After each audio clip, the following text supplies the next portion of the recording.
Pernahkah kamu berpikir, seperti apa jadinya jika bumi tidak ada? Apa saja benda-benda langit yang ada di atas kita? Seperti apa kehidupan di planet lain? Hingga, apakah alien itu benar-benar ada? Jika mendengar tentang ilmu astronomi, luar angkasa, galaksi dan tata surya mungkin yang paling dekat dengan benak kita mungkin adalah film science fiction milik Marvel, Star Wars, Wall-E dan lainnya. Mungkin juga tentang teori-teori pembentukan tata surya seperti teori planetesimal. Langit dan luar angkasa di atas kita seperti memendam banyak rahasia besar yang sepanjang tahunnya selalu berusaha dikulik oleh manusia di bumi. Seiring berjalannya waktu, adanya kecanggihan teknologi juga seolah mendukung kita untuk menelisik lebih jauh apa saja yang ada di galaksi kita dan seperti apa sejarahnya. Seperti dalam lagu, kalau bulan bisa ngomong, dia mungkin akan menceritakan semua rahasia dan sejarah tata surya kita. Namun, berhubung tidak bisa maka manusia dari abad ke abad selalu berusaha melakukan penelitian dengan menghasilkan teori yang paling mendekati dan akurat. Tata surya adalah istilah yang kita gunakan untuk menyebutkan sekumpulan benda-benda langit, berupa bintang dan benda langit lain yang berada dalam gravitasinya. Bintang ini kita sebut matahari, yang merupakan sumber gravitasi objek langit lain yakni 8 planet di sekitarnya. Selain itu, terdapat objek langit lainnya berupa meteor, komet, asteroid, planet-planet kerdil, dan juga satelit alami dalam tata surya. Terdiri dari beberapa bagian yakni planet pada di bagian dalam, planet bagian luar, sabuk asteroid, dan juga sabuk Kuiper matahari. Sebagai pusat gravitasi membuat planet-planet lainnya berevolusi mengelilingi matahari. Mulai dari jarak terdekat dengan matahari, yaitu planet Merkurius, Venus, Bumi, Mars, Jupiter, Saturnus, Uranus, dan Neptunus, yang termasuk planet dalam yakni Merkurius hingga Mars. Planet tersebut disebut juga planet kebumian, di mana berasal dari batuan dan juga logam. Sedangkan sisanya yaitu planet Jupiter hingga Neptunus, termasuk bagian planet luar, yang mana memiliki ukuran yang jauh lebih besar daripada bumi dan sekitarnya. Di planet luar yang memiliki ukuran terbesar yaitu Jupiter dan Saturnus, sebagian besar terdapat hidrogen dan helium.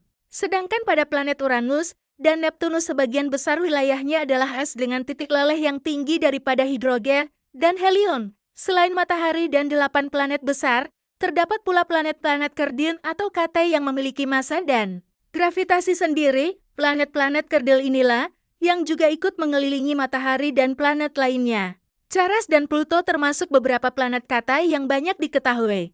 Pluto sendiri dulunya memiliki status sebagai planet yang berada di barisan ke-9 setelah Neptunus, namun jaraknya yang terlalu jauh di luar sabuk Kuiper serta ciri-cirinya yang tidak mendekati dengan standar sebuah planet, membuat Pluto dilepas dari status planetnya dan menjadi planet kerdil. Dari 8 planet yang ada 6 diantaranya memiliki satelit alami sendiri, serta planet yang berada di bagian luar juga selalu memiliki cincin planet yang merupakan kumpulan dari gas dan debu.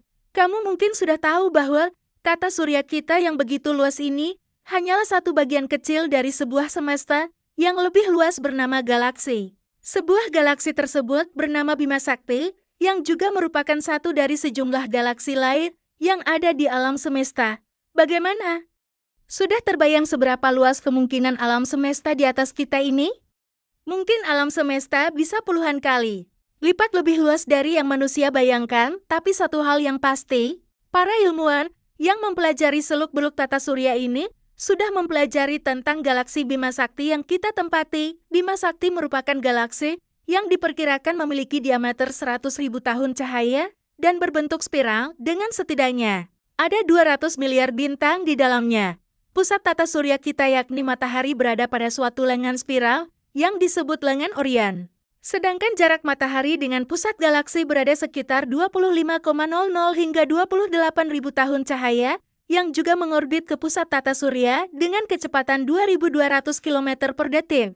Ini artinya tidak hanya bumi yang berotasi sendiri, tidak hanya planet-planet yang berevolusi terhadap matahari, tapi tata surya kita juga bergerak mengitari pusat galaksi. Hal inilah yang akhirnya memiliki peran penting dalam kehidupan yang ada pada setiap planet, termasuk bumi. Proses pembentukan tata surya dan bahkan galaksi sudah menjadi pertanyaan sejak dahulu kala, sebab ilmu astronomi merupakan salah satu ilmu tertua, sehingga tidak, apabila ada begitu banyak perubahan dan teori yang telah dicetuskan tentang seperti awal mula tata surya kita, layaknya pertanyaan-pertanyaan kita semasa kecil dulu tentang langit dan isinya berawal dari rasa penasaran. Saat kecil manusia menjadi serius mendalami ilmu astronomi untuk mengungkapkan rahasia besar tentang semesta kita. Sehingga wajar saja apabila sekarang sudah banyak buku tentang pengenalan luar angkasa dan tata surya untuk anak-anak supaya dapat menjawab rasa penasaran mereka tentang alam semesta ini. Sama penasarannya dengan anak kecil seiring berjalannya waktu, para ilmuwan terus mencari tahu melalui sejumlah penelitian yang menghasilkan teori-teori pembentukan tata surya. Berikut sejumlah teori pembentukan tata surya yang terkenal. Teori ini dapat dikatakan yang cukup terkenal dan paling mendekati kemungkinan. Teori ini pertama dikemukakan oleh Emanuel Swedenborg pada tahun 1734. Kemudian teori ini disempurnakan lagi oleh ilmuwan lain yaitu Kant pada tahun 1775 dan Pierre Marquis de Laplace pada tahun 1796. Teori nebula mempercayai bahwa awal mula tata surya berasal dari kabut atau awan yang juga berarti nebula. Gugusan kabut atau awan yang sangat besar terkumpul menjadi satu dan berotasi. Kabut ini merupakan kumpulan sejumlah gas, debu halus dan juga benda padat lainnya yang tertarik oleh gravitasi dan menjadi satu. Kumpulan kabut ini terus berotasi dalam suhu sangat panas dan lama-kelamaan membentuk nebula matahari. Pada sisi luar kabut, ada sebagian yang terpencar dan membentuk cincin elipse. Cincin elipse yang awalnya berupa kabut ini lama-kelamaan memadat bersama benda langit lainnya dan mendingin menjadi planet-planet yang kita ketahui saat ini. Dalam teori bintang kembar ini menyatakan bahwa pada awalnya di semesta kita hanya ada dua bintang yang sama besar. Akan tetapi bintang yang satu meledak dengan ledakan yang begitu besar hingga terpecah menjadi puing-puing kecil. Serpihan kecil itu masih berada pada jarak gravitasi bintang pertama yang tidak meledak, sehingga serpihan ledakan di sekitar bintang satunya yaitu matahari mengelilinginya dan membuat piringan seperti sabuk. Benda-benda inilah yang akhirnya membentuk planet-planet dan benda langit lainnya. Teori ini pertama diserukan oleh seorang ilmuwan bernama Fred Hoyle pada sekitar tahun 1956. Teori planetesimal ini pertama kali dikemukakan pada tahun 1900 oleh dua ilmuwan yaitu Thomas C. Chamberlain dan Forrest R. Moulton.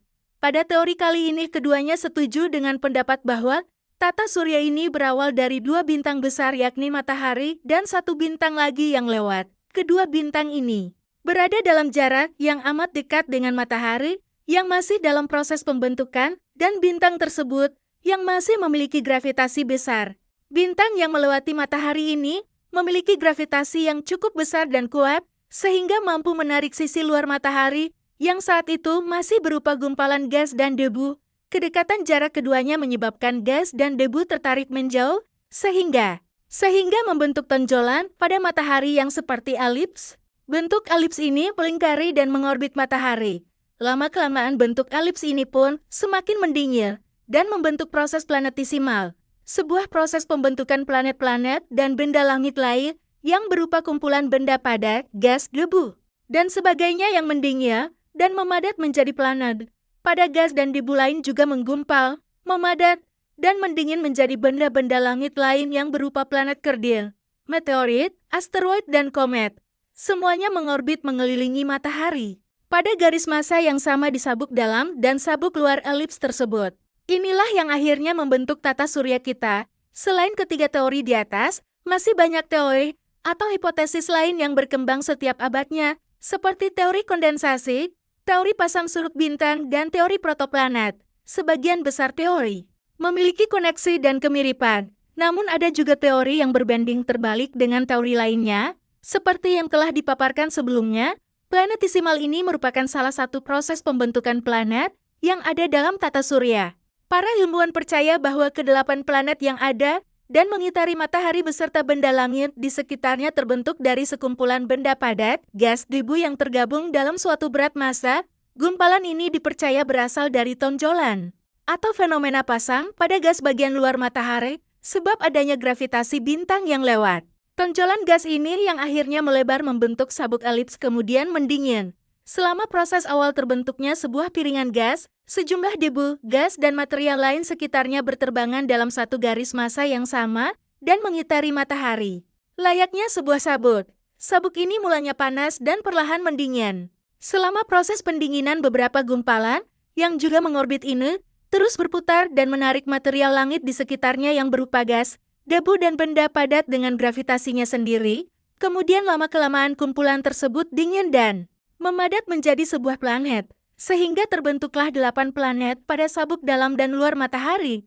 Sehingga tidak heran apabila 4 planet di sabuk luar memiliki volume yang berkali-kali lipat lebih besar dan suhu yang juga lebih dingin dari pada 4 planet di sabuk dalam.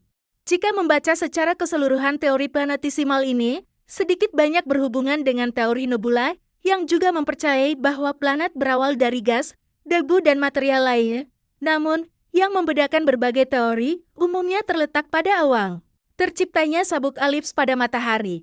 Lalu, apakah sesungguhnya teori-teori ini terbukti benar atau hanya sekedar hipotesis saja? Berikut bukti penelitian yang ditemukan selama beberapa abad terakhir oleh para ilmuwan. Sejarah penemuan apa jadinya apabila pada tahun 1564 hingga tahun 1642 Galileo Galilei tidak menemukan teleskop? Mungkin saja hingga saat ini kita semua masih diselimuti oleh mitos-mitos yang berhubungan dengan langit. Misalnya seperti gerhana adalah suatu pertanda bahwa bulan dimakan oleh raksasa, tetapi dengan adanya kecanggihan teknologi kita paham bahwa gerhana merupakan satu dari banyak fenomena alam. Para ilmuwan pun juga dapat mengamati benda-benda langit, planet, bulan, dan matahari melalui teknologi. Mulai dari teleskop yang dapat membuat kita melihat bintang dan planet terdekat, kemudian disempurnakan lagi oleh Christian Huygens pada sekitar 1629 hingga tahun 1695.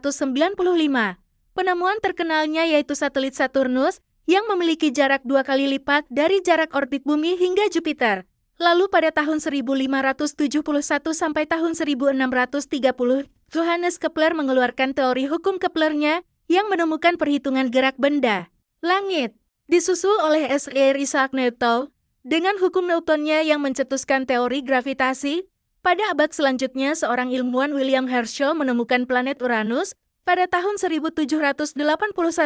Selanjutnya Neptunus ditemukan pada tahun 1846 dan hingga pada tahun 1978 seorang ilmuwan Clyde Tombaugh menemukan planet Pluto. Pada tahun-tahun selanjutnya, para ilmuwan semakin banyak menemukan objek kecil lainnya yang berupa planet kerdil, satelit alami hingga benda langit lain. Teknologi yang berkembang dari tahun ke tahun tidak terlepas dari pola pikir manusia yang juga ikut berkembang dan rasa penasaran yang semakin besar. Kemudian, manusia perlahan mulai menemukan sejumlah bukti penelitian dan teori yang juga mempengaruhi ilmu kita di masa kini. Tidak terlepas dari itu, ilmu astronomi juga menjadi semakin berkembang dan semakin terasa nyata sebab kita dapat mengidentifikasi sejumlah fenomena alam dari segi ilmu pasti dan bukan mitologi. Namun dari mana ini semua bermula memang tidak ada yang tahu. Sejauh manusia memandang dan sejauh yang mampu kita telusuri, selalu ada kemungkinan 50 mana teori yang benar. Upaya yang mampu kita lakukan adalah terus belajar dan memberikan perubahan baik untuk masa depan. Karena kita tidak dapat kembali ke masa lalu. Jika membahas mengenai luar angkasa erat hubungannya dengan pertanyaan-pertanyaan seperti, apakah alien sebenarnya ada? Bisa jadi ini merupakan pertanyaan yang pernah singgah di benak semua orang, termasuk kamu. Jangan lupa like, komen, share, dan subscribe untuk informasi menarik lainnya.